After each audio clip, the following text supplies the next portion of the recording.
നമസ്കാരം. പശ്ചിമേഷ്യയിൽ American Iran സംഘർഷം അതിരൂക്ഷമായ രീതിയിൽ തുടരുന്നതിനിടയിൽ ജോർദാനിലെ അമേരിക്കൻ സൈനിക കേന്ദ്രത്തിന് നേരെ ഇറാൻ നടത്തിയ സൈനിക ആക്രമണത്തിൽ നിർണായകമായ വിവരങ്ങൾ പുറത്തുവന്നു.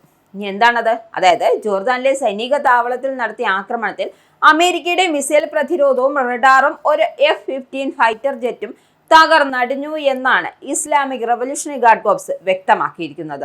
എന്തായാലും ജോർദാൻ, കുവൈറ്റ്, ബഹ്റിൻ എന്നിവിടങ്ങളിലെ അമേരിക്കൻ സൈനിക കേന്ദ്രങ്ങൾ ലക്ഷ്യമിട്ടാണ് ഇറാൻ കനത്ത മിസൈൽ ഡ്രോൺ ആക്രമണങ്ങൾ അഴിച്ചുവിട്ടത്. എന്തായാലും ബഹ്റിനിലെ ആമസോണിലെ സെൻട്രൽ ഡേറ്റ ഇൻഫ്രാസ്ട്രക്ചറിനും ക്രൂയിസ് മിസൈൽ ആക്രമണം നേരിടേണ്ടി വന്നു. ഇറാന്റെ സിവിലിയൻ നിർമ്മാണ കേന്ദ്രങ്ങൾക്ക് നേരെയുള്ള US ആക്രമണത്തിന് മറുപടിയായിരുന്നു ഈ നടപടി എന്നാണ് ഇറാൻ വ്യക്തമാക്കിയത്.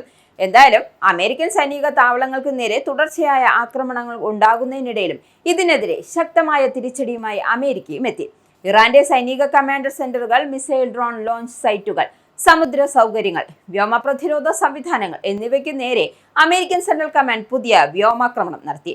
ഹോർമോസ് കടലിടുക്കിലെ കച്ചവട കപ്പലുകൾക്ക് നേരെ ആക്രമണം നടത്താനുള്ള ഇറാന്റെ ശേഷി തകർക്കുകയാണ് ഈ നീക്കത്തിലൂടെ ലക്ഷ്യമിടുന്നത്. ഈ പശ്ചാത്തലത്തിലാണ് അമേരിക്കൻ സ്റ്റേറ്റ് ഡിപ്പാർട്ട്മെന്റ് ലോകവ്യാപകമായി സുരക്ഷാ ജാഗ്രതാ നിർദ്ദേശം പുറപ്പെടുവിച്ചത്. മേഖലയിലേക്കുള്ള യാത്രകൾ പുനഃപരിശോധിക്കാൻ അമേരിക്കൻ പൗരന്മാർക്ക് നിർദ്ദേശം നൽകി. ഇതിനിടയിൽ ശത്രുക്കളുടെ റഡാറുകളും വ്യോമ പ്രതിരോധ സംവിധാനങ്ങളും തകർക്കാൻ പ്രത്യേകമായി രൂപകൽപ്പന ചെയ്ത F-16C വൈൽഡ് മിസൈൽ ഫൈറ്റർ ജെറ്റുകൾ അമേരിക്കൻ മേഖലയിൽ വിന്യസിച്ചിട്ടുണ്ട്. ഭാവിയിലെ വ്യോമാക്രമണങ്ങളെ പിന്തുണയ്ക്കാനാണ് ഈ നീക്കം. ട്രംപ് ഇറാന്റെ സൈനിക ശേഷി തകർക്കുന്നതായി അവകാശപ്പെടുന്നുണ്ടെങ്കിലും ഹോർമൂസ് കടലിടുക്കിലെ പുതിയ സമുദ്ര സംഘർഷങ്ങളും എണ്ണ വിതരണ ആശങ്കകളും സ്ഥിതി കൂടുതൽ വഷളാക്കുകയാണ്.